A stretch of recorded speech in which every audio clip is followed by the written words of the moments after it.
ناظرین گرامی، السلام علیکم ورحمۃ اللہ وبرکاتہ۔ امید ہے آپ تمام حضرات عافیت و سلامتی کے ابو بکر کے معنی بکر کے باپ نہیں ہے۔ ابو بکر کے معنی ہے دین لینے میں پہل کرنے والا۔ ابو بکر کے معنی ہے دین پھیلانے میں پہل کرنے والا۔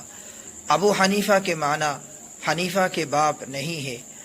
ابو حنیفہ کے معنی ہے دین لکھوانے میں پہل کرنے والا۔ جس نے دین پہلے لیا پھیلا دیا وہ ابو بکر بنا ہے، جس نے دین پہلے لیا لکھوا دیا وہ ابو حنیفہ بنا ہے۔ سنیے متکلم اسلام حضرت مولانا الیاس گھمن صاحب دامت برکاتہم العالیہ اس بارے میں کیا فرماتے ہیں۔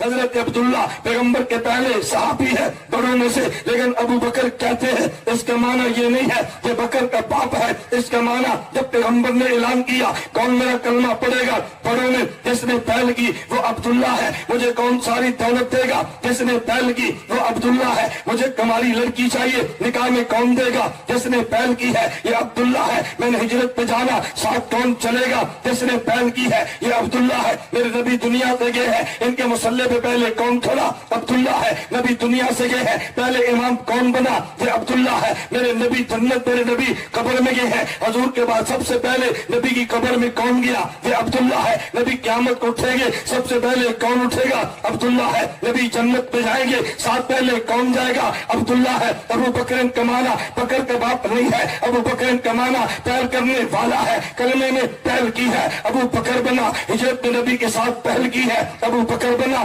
مزار میں پہلے گیا، ابو بکر بنا۔ غار میں پہلے گیا، ابو بکر بنا۔ جنت میں پہلے جائے گا، ابو بکر بنا۔ ابو بکر کا معنی بکر کا باپ نہیں ہے، ابو بکر کا معنی بکر والا ہے۔ ابو حنیفہ کا معنی حنیفہ کا باپ نہیں ہے، حنیفہ کا معنی دین خالص ہے۔ صدیق نے پہلے لیا پھیلایا، ابو بکر بنا ہے۔ ابو حنیفہ نے پہلے لیا اور لکھا، ابو حنیفہ بنا ہے۔ ابو بکر کا معنی دین لینے میں پہل کرنے والا، دین پھیلانے میں پہل کرنے والا۔ ابو حنیفہ کا معنی دین لکھوانے میں پہل کرنے والا، جس نے پہلے لیا پھیلا دیا ابو بکر بنا ہے۔ جس نے پہلے دین لیا لکھوا دیا ابو حنیفہ بنا ہے۔